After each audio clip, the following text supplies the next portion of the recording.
to do something or wrap something up or say something or have something, just one thing in your life that you want to be taken care of, and not having anyone there to vocalize that to, or the ability even to get up and get a pen and paper and write that down. Because in the end, with cancer and terminal cancer, a lot of times in the end, you're powerless. Your last week or two, sometimes you can't do anything. You can't get up out of your bed and get a pen or a paper or write. Or sometimes even, if you could, you couldn't use the pen. You wouldn't be able to write those things down. So, I think that's something people need more of. It's a strange thing. Everyone dies. Everyone dies, and we don't address it as naturally as we should be addressing it. Maybe in this country, maybe globally, I don't know. But it should be something we talk about, and it would make it easier, less scary, more comfortable. And I think it would make it easier for the people that are left behind, for the people that are survived by you, the people that care for someone who's dying and dies. It would make it easier for the world to accept those who have experienced a profound loss or too much loss, This world, it's not set up for people grieving at all. You realize quickly that, people don't want to hear that story unless they've come to hear that story, or unless they've prompted you to tell that story. The thing with me was when Rachel first died, and she would have thought that she would have laughed at me for being this way, but it was pretty tough. Like I needed to vocalize that had happened to me, because I felt crazy. I felt like I looked crazy. I felt like I acted crazy in public. I felt like I couldn't, I was speaking to myself and stuff, and, speaking to Rachel after she died, like in grocery stores. Man, everything felt so hard. Like going shopping for mouthwash felt so hard. Being in the store, really. Walking into the store, I'd be cursing, like, ugh. It felt like such a chore for me to be around normal people, or just to be around in general, and have to go get fucking mouthwash, It felt so insignificant to me. Or going to work. Not so much driving to work, because that can kind of be like a cathartic experience. You can turn your trip driving into work into whatever you like. And even getting there and going through the motions. But, when you're in this state of having just experienced something like so, I don't know, the word I keep using, profound, just very profound, and some ancient, something that you've experienced, like one of the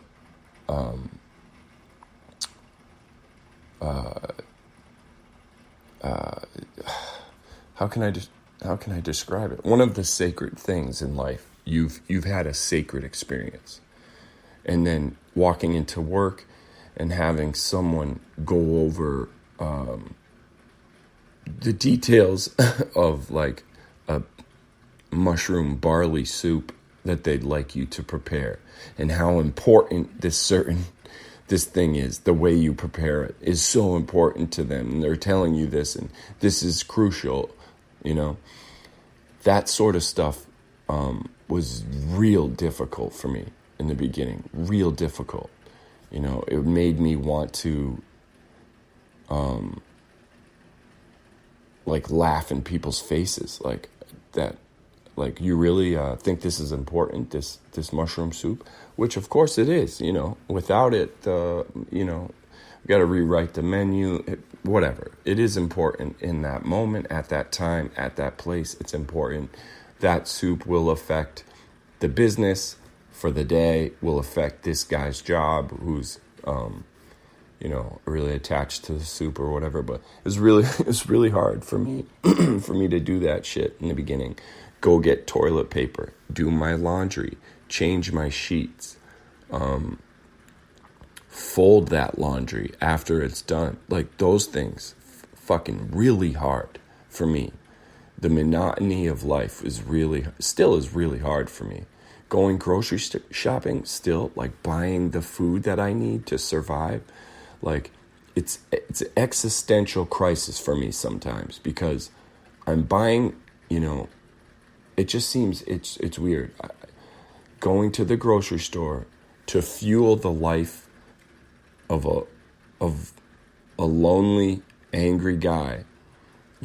Every time I grab an apple, I know exactly this will be in the fridge for this long and I'll use it for this.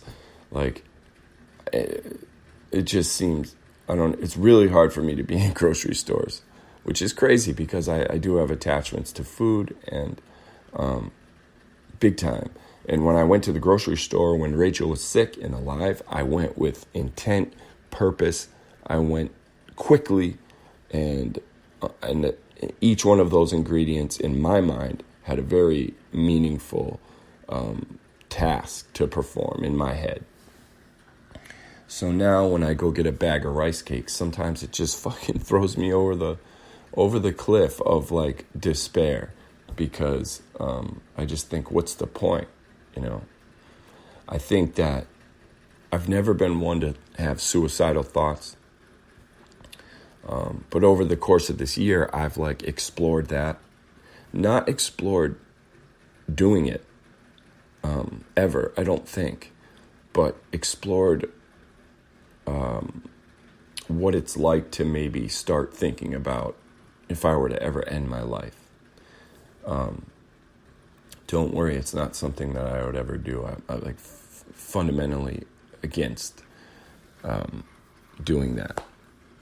And I don't think it would get me any closer to seeing Rachel. I think it would probably do the opposite. So I will not do that. But if there's ever a time where I'm contemplating, like, which bridge is high enough to jump off of, or whether or not I'd prefer a bullet to the head or a rope around the neck, it's in a grocery store, for sure. I hate it. I hate it. The aisles, walking up and down an aisle, it just seems so goddamn meaningless. And I've heard this from people who have PTSD, actually, like coming home from a war or something. Grocery stores can really throw people over the edge, because the lights and everything, and, like, these big rows of, like, cereal and shit. It just feels like, really?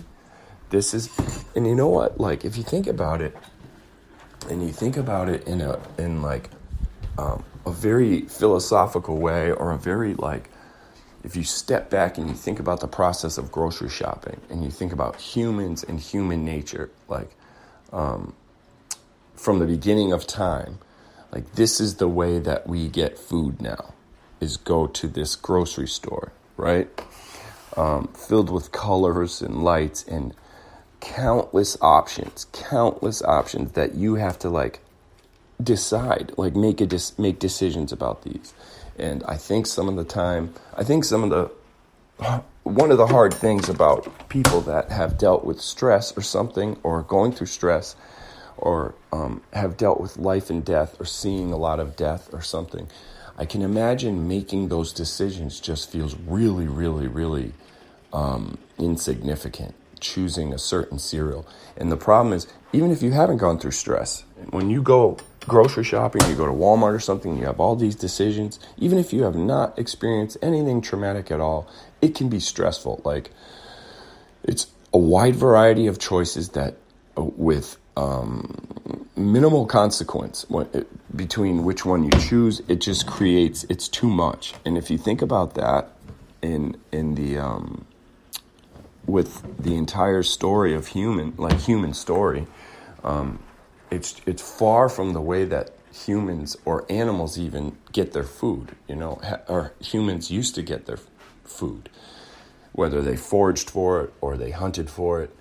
They did not have any options. They ate what they could, ate whatever came their way, whatever they could. So having this amount of choice, I don't think it's natural for humans, and I think it can cause stress. That sounds kind of whiny, because I'm not saying I'd prefer to forage or I'd prefer to have there be a lack of food. I'm sure that's far more stressful. But there's something about grocery stores, I think, that trigger something in people that are in a stressful place, or who have just experienced something stressful. So today, that's my biggest gripe is having a meaningful life. And from what I've found out, or what I've been coming across in looking for this stuff, is that our country, our culture at this point in time, like one of the present things that's happening is a crisis of purpose among young people or middle-aged people. Right now, I think everybody goes through it, but right now in particular, there is a crisis of meaning. I think many people in my generation are struggling with lives that they, as kids, thought would be more meaningful, and now are searching for some meaning. Especially if you don't have kids or something, or a family, you're looking for some meaning and some purpose in your life, and that can manifest itself in bad ways sometimes, I think. For me, I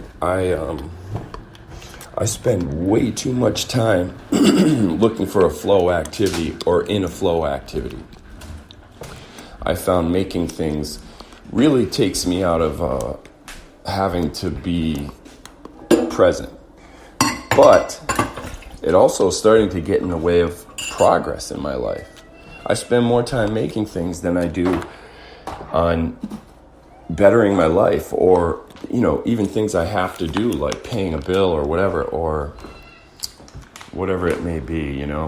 I wish I had an easier time spending that time that I'm making things on finding out what it is I need to do, or doing the things I need to do, so that I can have a different or better job in healthcare. I don't think it has to be that difficult, but I really, really jump right into, I wake up and I begin making something. The only thing that gets me out of bed is knowing I have to sharpen my axe, or knowing I have a spoon that is real close, needs sanding, or I have a piece of leather that all it needs now is the stitching, or I have the best is when I wake up with a brand new idea for a project that hasn't been started, because that could take up my entire day, my entire week, and the whole day will go by, and I've never had to face that I'm alone in an apartment without the girl that I've been with for the past 13 years, and that she died of cancer. And so this is just some rant, some babble. I'm not going to post this anywhere. I think Spreaker, the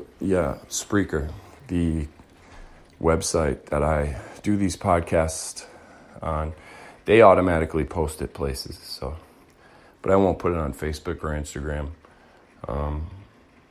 because I don't think anybody should or needs to listen or will listen.